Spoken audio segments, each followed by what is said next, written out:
ये फ्रॉड है, पूरे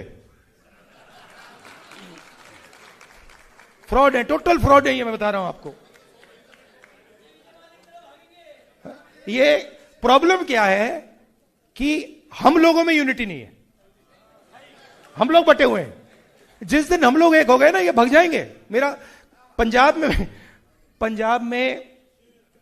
में हमारा एक कार्यकर्ता एक दिन मुझसे मिला, कहता है राहुल जी, आप जिस दिन ये कांग्रेस पार्टी की जो ओरिजिनल बेस है, जिस दिन ये एक हो गई ना, ये सब आरएसएस वाले भागेंगे, यहां से भागेंगे, ये रुकेंगे भी नहीं, भाग जाएंगे ये। तो थोड़ा सा यूनिटी पे काम करना है, दूसरे की भी सोचनी है। जैसे आपने बिल्कुल सही बोला, मैंने कहा दलितों का नाम लिया और मैंने गलती की, मैंने अति पिछड़ों का नाम नहीं लिया, लेना था। तो सबको लेकर आगे चलना है। दलितों की इश्यूज थोड़ी अलग हैं, अति पिछड़ों की थोड़ी अलग है, माइनॉरिटीज की थोड़ी अलग है, बट सुनकर सबको एक साथ लेकर आगे चलना है। और एक मुझे लगता है शायद थोड़े साल लगेंगे, बट जो एक प्रकार से मोहन भगवत जी ने कहा कि जब कॉन्स्टिट्यूशन बना था तो हिंदुस्तान को आजादी नहीं मिली थी, तो उनका कहना था कि सच्ची आजादी मोदी जी के अंडर मिली, राम मंदिर, जिसमें ना किसी दलित को इनॉग्रेशन में, ना किसी दलित को बुलाया, ना किसी आदिवासी को बुलाया, ना किसी गरीब को बुलाया, अदानी जी अंबानी जी को नचा दिया। तो उन्होंने दूसरी आजादी की बात की, मगर एक्चुअली वो नहीं समझे कि वो दूसरी आजादी उनकी वाली नहीं है, वो हमारी वाली है, वो आने वाली है। और उसमें मैं आपको आखिरी बात बताता हूं, उसमें हमें सिर्फ रिप्रेजेंटेशन के लिए नहीं लड़ना है। आप लोग सिर्फ रिप्रेजेंटेशन के लिए लड़े थे, पॉलिटिकल रिप्रेजेंटेशन। कांशीराम जी जिन्होंने बहुत अच्छा काम किया, वो पॉलिटिकल रिप्रेजेंटेशन के लिए लड़े थे। हुआ क्या, इन्होंने पॉलिटिकल रिप्रेजेंटेशन को इरेलेवेंट कर दिया। आज पॉलिटिकल रिप्रेजेंटेशन का कोई मतलब ही नहीं है। तो आज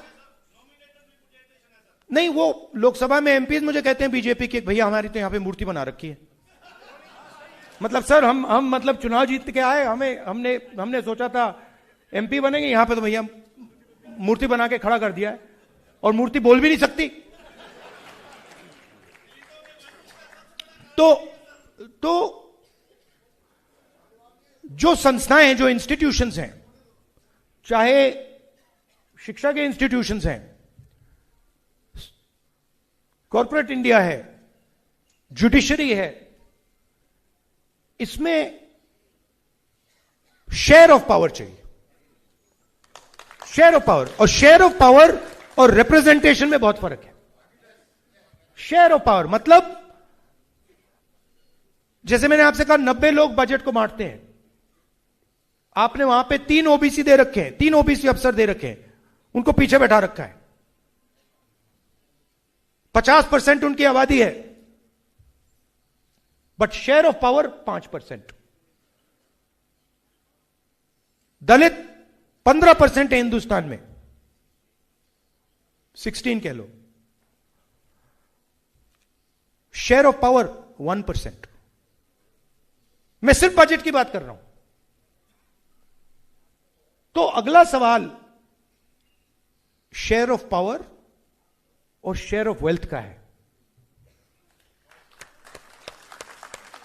अदानी जी को हिंदुस्तान पूरा का पूरा धन दे रहा है, 16 लाख करोड़ रुपए, 16 लाख करोड़ रुपए 25 लोगों का कर्जा माफ किया है।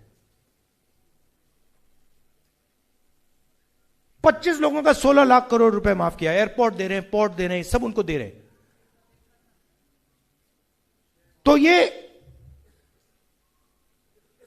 धन की भी लड़ाई है। अगर देखिए, अगर धन की भागीदारी नहीं मिली अगर इंस्टीट्यूशनल रिप्रेजेंटेशन नहीं मिला और मान लीजिए अगले इलेक्शन में हम पूरा का पूरा रिप्रेजेंटेशन ले लें, तब भी प्रॉब्लम सॉल्व नहीं होगी।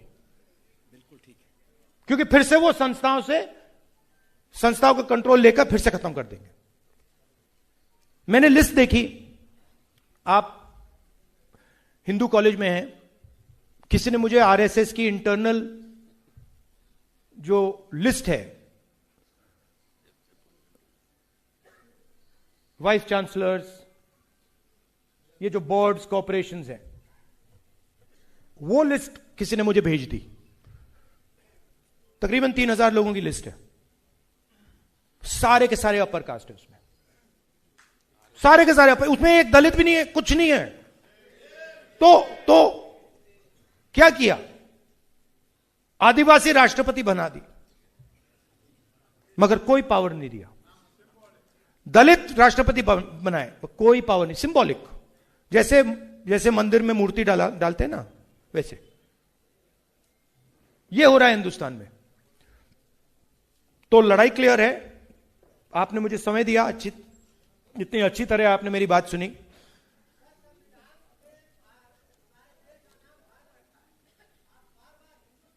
सही बात है, गलती है, भारत बोलूंगा।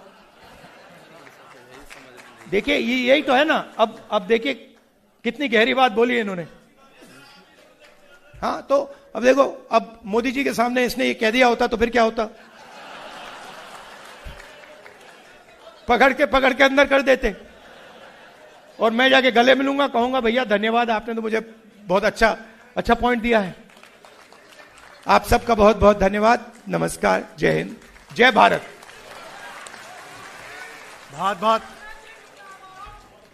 बहुत बहुत धन्यवाद माननीय राहुल जी।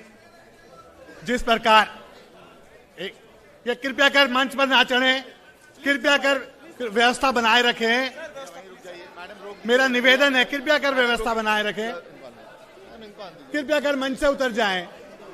गाजी जी, कृपया कर मंच पर ना चढ़ें, मेरा निवेदन है, कृपया करके मंच पर ना चढ़ें।